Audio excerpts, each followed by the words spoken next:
Over the next 8 weeks, I'm beginning a series that's called The Wheel of Midlife. This is based on the popular coaching tool, The Wheel of Life, but I'm going to be looking at it through the lens of midlife. This week, I'm looking at health from Buddha.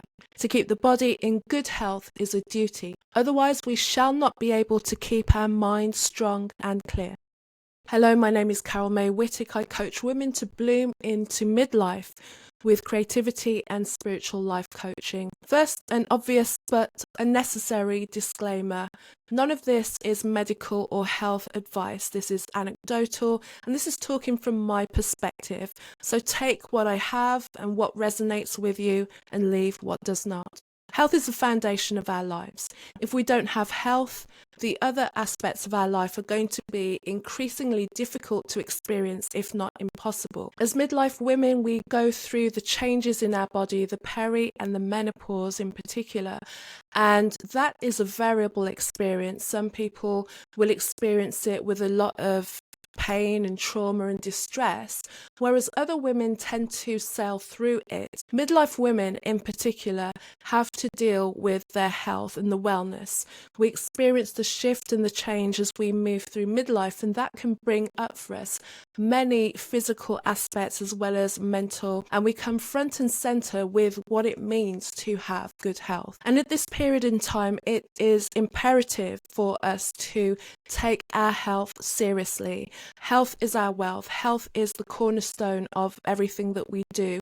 And if we want to bloom into midlife, if we want to experience the next 10, 20 or 30 or 40 or 50 years even, in any way, shape or form that's going to be enjoyable to us and also an enjoyable experience for everyone around us, it's really important that we start to take our health seriously and make it a daily practice and a daily focus of doing things that will support our health in the best ways possible, the ways that are sustainable to us, the ways that are also joyous to us as well. All too often, the idea of health is seen as something that is almost unattainable to us, or it's this big task that we have to do, and we have to make these radical changes and these big sacrifices in order to attain health.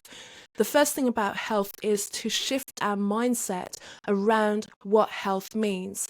Health is a privilege, but it's also something that we can pour into ourselves, and see the idea of health and moving our body and bringing our body up to its optimal state as something that we get to do as opposed to something that we have to do. When we see that we're able to move our bodies with gratitude, then it becomes something that is truly enjoyable. And if you're a person who doesn't necessarily enjoy the idea of exercise or wellness or eating healthy, that whole idea can feel so far removed from the way that you're living today. I want to share with you something that I saw this week, and it really brought home to me how important it is for us to care for our bodies in the way that we're able to do. I was on a bus and I was looking out into the street and I saw two elderly women. And when I say elderly, I feel that these women were probably in their 80s.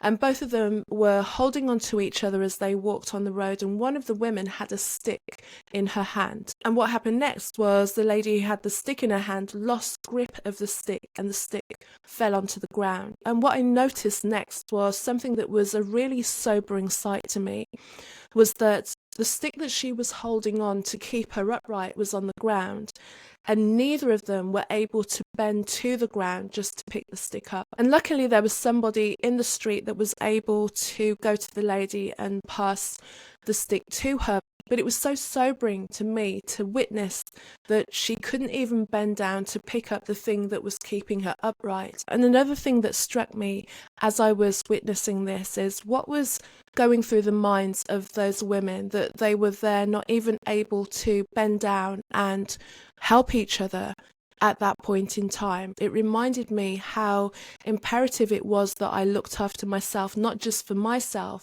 but for everyone around me, so that I could experience the latter years of my life. I may have spoken about this before on a podcast, but I have this desire to see 100. And I don't think it's so far beyond the realms of possibility, especially thinking about people who are getting to that age relatively commonly now. is not seen so much as an anomaly. And going forward, there will be more of us who are moving past 100, 110, 120 years old. So it's important that we really take into our mind how we're dealing with our health. What are we doing to create optimal health within us so that we can experience our life, so that we can do the basic things, to bend down, to sit down, to pick things up, to move from one side of a room to another. And these are things that don't leave us immediately. It's a slow decline when we neglect ourselves, that slowly the body doesn't have the capability to be as flexible as it was before. So the questions to ask, or the questions I want to pose to you when it comes to your health, is how do you feel about your body? Are you choosing to treat your body like a temple?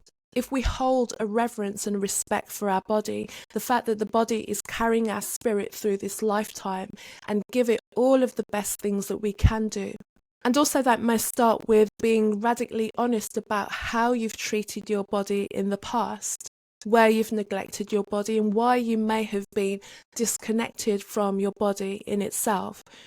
Can you look at your body and start to imbue your body with love and respect? It's carrying you through this life. It's a thing that's allowing you to experience your life.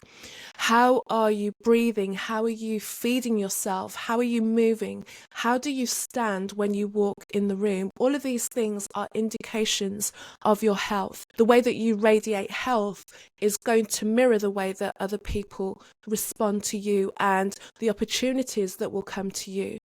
Because as we move through midlife and into our latter years, people are going to respond to us based on the energy that we exude. So can we find a way to exude higher energetic resonance? And how do you communicate with your body? What do you say to your body and about your body? Do you believe your body is supporting you, or do you talk about your bad leg and your icky back and always naming things in a way and giving them the most negative adjectives? Can you pour health and love and respect back to your body in the words that you use? And in my Bloom to Midlife program, I encourage my clients to commit to radical self-care. This is the foundation for all of the things that they want to do and be going forward. Make that promise to yourself that health is going to be an optimal point and is going to be the pivotal point. How are you feeding yourself in every aspect? Give yourself the nourishment you need. Give yourself the massages, the sensual experiences. Think about your health in a holistic sense. Your energy, your food, your touch, the way that you dress, the way that you hold yourself. This is all radiating the health from within you out into the world. See your health as your asset. Pour into that asset. Choose to worship and walk in the temple of your body. And if you're feeling that it's so far away from you, that it's so impossible, I would implore you to dig around on the internet a little bit. If you're a social media user, there are so many women who are in their 60s and 70s who have transformed their life after a lifetime of poor health and the diagnosis that it was too late for them, or the belief even that it was too late for them, that have shifted and brought strength and vitality into their body in a way that even they didn't believe was possible. But they're showing it's possible, and if it's possible for them, it's possible for you. Health in midlife is vitally important. The things that we could get away with when we were younger, the way that we treated ourselves, the way that we recovered from those things, they don't really play out anymore. And there are so many different aspects about what we experience in our life and our outlook that play into the way that we experience health.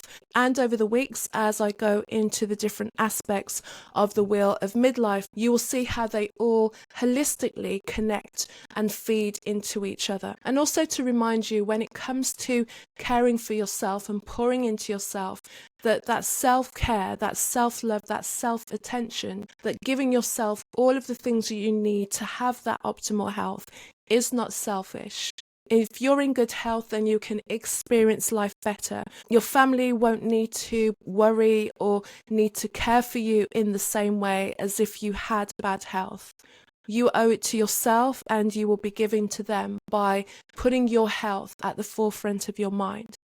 If you would like to see how the different aspects on the Wheel of Midlife measure up for you, click the link in the show notes below and you can download that. And also you will get a copy of my midlife meditation. Thank you for joining me again. My name's Carol May Whittick, creativity and spiritual life coach, helping women to bloom into midlife. If you're watching on YouTube, subscribe. If you're on any other platforms, please leave a comment and tell me how you're experiencing your midlife as well.